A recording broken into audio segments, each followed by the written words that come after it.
equals does your device need fixing? We offer a free diagnosis. We pick up and deliver right to your door, no calls or travel needed. We send you a quote before repairing, and only go ahead if you approve it. Easy, transparent, and professional. Link in description. To start, power off your Lenovo IdeaPad Gaming 3 and unplug it. Gather your tools, a Phillips screwdriver, a plastic prying tool, and a clean cloth for internal cleaning. Begin by removing the screws from the back panel. Keep them safe, you'll need them later. Once the screws are out, gently pry open the back panel. Take a moment to clean any dust inside. Next, locate the screen connector. Carefully disconnect it, ensuring you don't damage any components.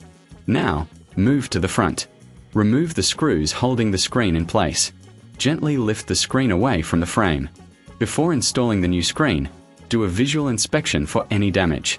Connect the new screen to the motherboard. Secure it with screws, then reattach the back panel. Power on your device to test the new screen. If you need help, remember we offer professional diagnosis without obligation. Enjoy pickup and delivery at your home, with no calls and no travel required. Get a quote before repair to ensure you're informed. Does your device need fixing? We offer a free diagnosis. We pick up and deliver right to your door, no calls or travel needed. We send you a quote before repairing, and only go ahead if you approve it. Easy, transparent, and professional. Link in description.